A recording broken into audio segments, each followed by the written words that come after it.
So yeah, you've never done a sub two?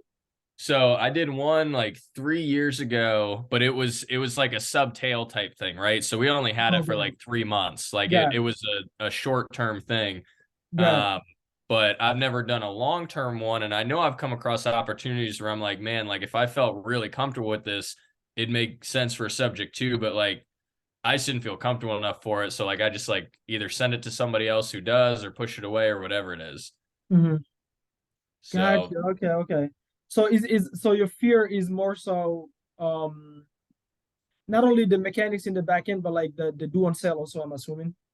yeah, so due on sale clause is obviously a concern. Like you said, the mechanics on the back end of like, making sure that you don't do anything to trigger that due on sale clause along the way.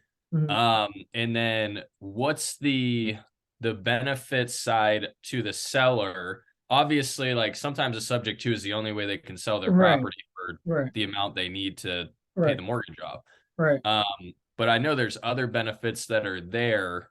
Uh-huh. Um, on top of that as well. So just being able to kind of explain somebody why they should do it. Like, why should they leave the debt in their name Mm. versus like just holding on? Like, basically, why should they give me Yeah.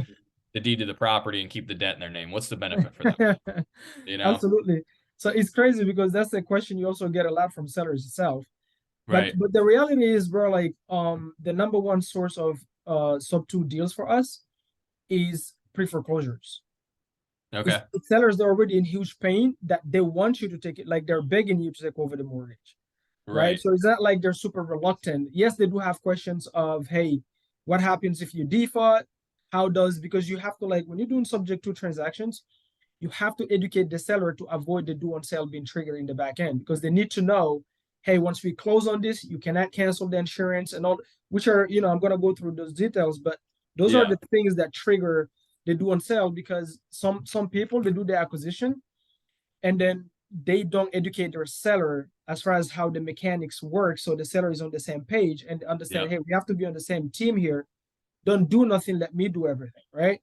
But Right. um the reality is 99.9% of your subject to deals will come from like high pain point sellers, which is the Okay. number one source for us is pre-foreclosures, lateral divorce, tax liens, HOA liens, those type of like sellers, right? So Right. for those is the matter of explaining, hey, this is how I can, number one, I can get caught up on your arrears, you're underwater. Oftentimes they don't have equity, or if they have equity, is not a lot of it. But because they cannot afford to pay off whatever they owe and somebody's trying to foreclose on them, they're okay. You just getting caught up on that if you can, or sometimes doing loan modifications, giving them a little bit cash and literally holding on to the remaining equity in the back end too. So you do Yep. subject to plus seller finance, which is a hybrid deal, right? Yep. So that's the number one source. So with those people, it's just the mechanics. It's like just explaining, hey, in the back end, once we close the transaction, 30 days later, that's when we deal with the insurance. You don't do nothing, the seller don't do nothing. At close of escrow, there's two documents you need to have your seller sign.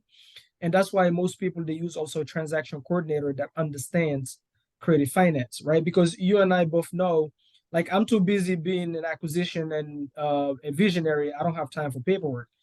But like paperwork is everything on a subject to deal.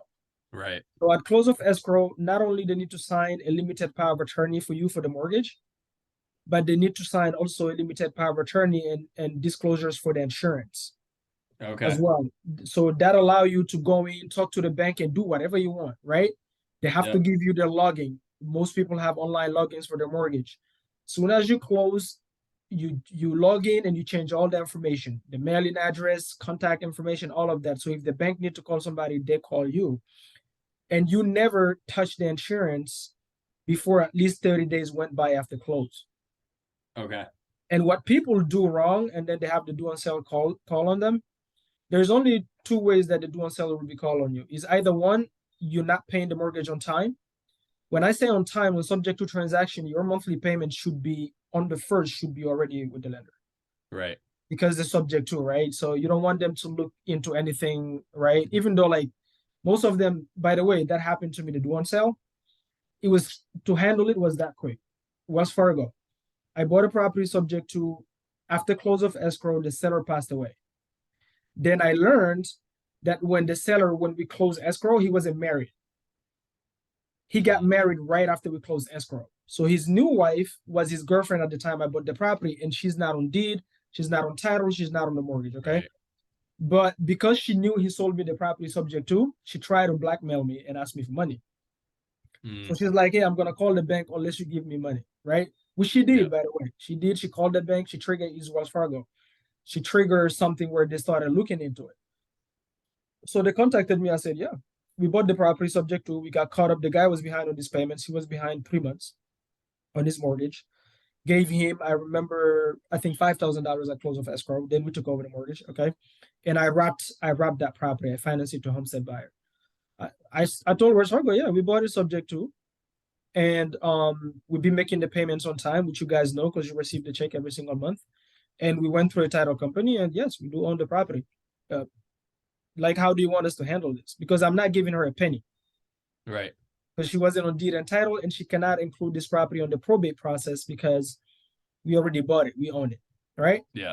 Right. Okay, just send us the documents, the closing documents, and then the basically the what proves that I'm on deed and title. I sent them the hard dude because at the time it was what I think, like it wasn't reflecting yet on because title companies takes a little bit while to Yeah. It, record. it takes a while. Yeah. Okay, so it wasn't reflecting yet, right?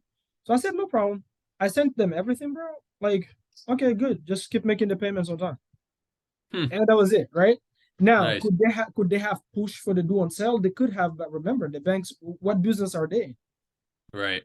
Lending business. They don't care Yeah. about, right?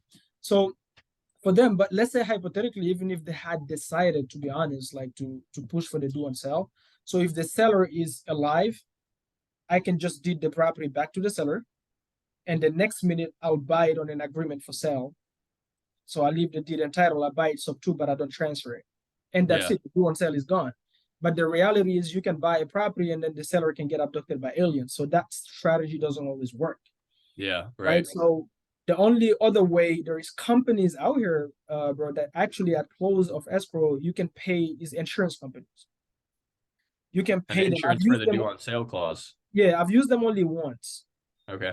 because it's like, to me, it's so easy to handle it. Number one, number two, unless you mess up the insurance and you pay the mortgage late, it's not gonna happen. So they charge such a big fee that is not worth, because some of them charge like I think 10% of the sales price.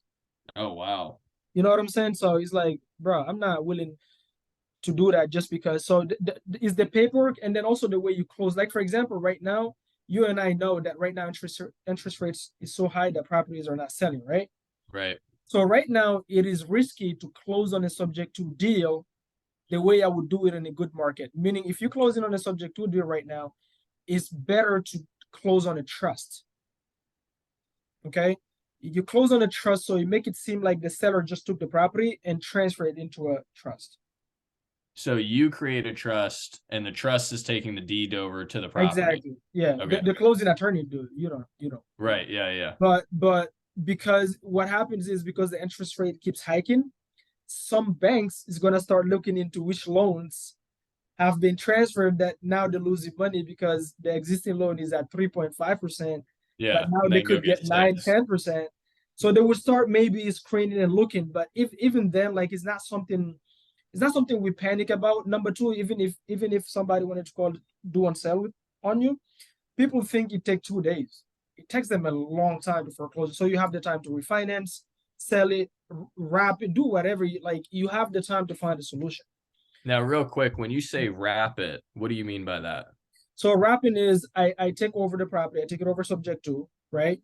And then I create new terms. So let's say hypothetically, like the property I was telling you, Wells Fargo called me. When I bought it, the seller still owed 268,000 on it. Okay. And the property is worth 350 ARV, I'm talking.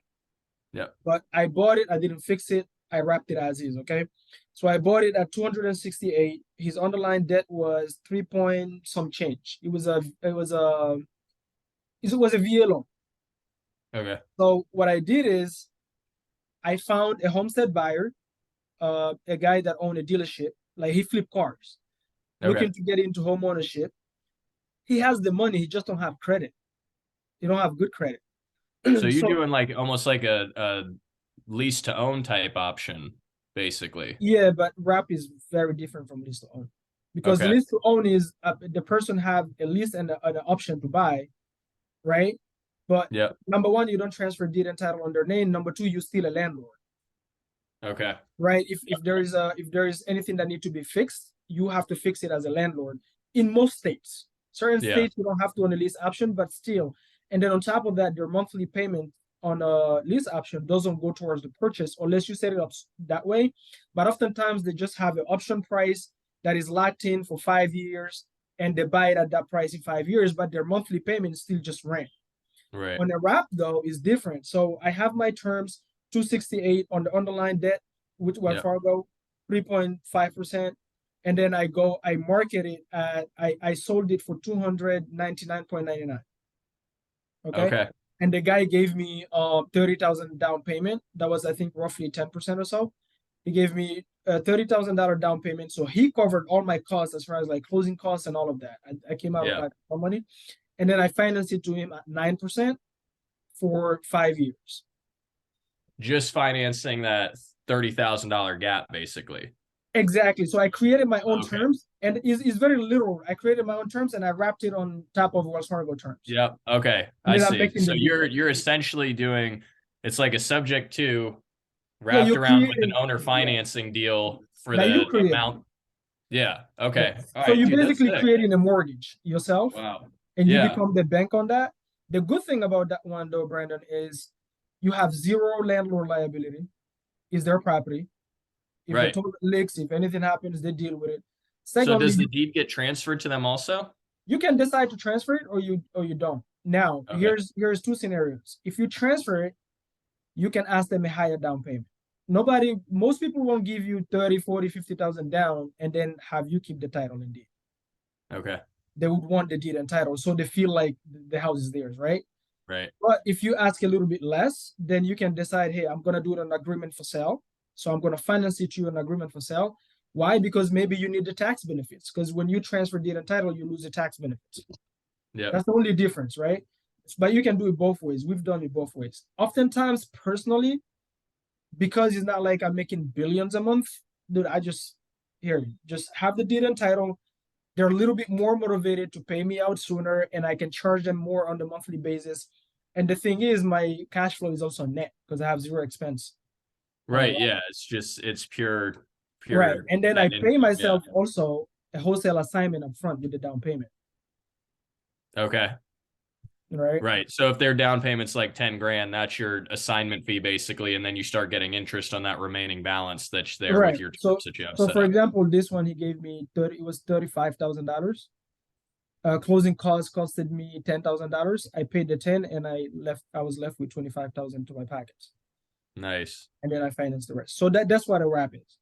Okay, so let me Okay. ask you this real quick because I always like in my head I'm asking myself like what are the sellers going to ask me as far as like Yeah, questions go go ahead. or like what are the dangers of this? So let's say that you do the wrap and you decide to go the transfer the deed route, okay? Right. What happens if they stop paying you or they stop paying that The wrap mortgage? buyer? Yeah, yep. Okay, so that's a fantastic question, by the way. So here's what happens. Again, we go back to sub two is all about the paperwork. The way I set up my paperwork with the guy, because remember, most sellers, like even though they don't mind selling your subject to, but their biggest fear is that property coming back to them. You stop paying, now they have to get back a property, they have to foreclose on you. So one, we give them the peace of mind the way we set up our paperwork, they don't have to foreclose. If we miss 31 days of payments, depending on the state, we put a deed in lieu in place. Deed in lieu of Yeah, foreclosure. here Yeah, in yeah. Maryland, they don't like the deed in lieu.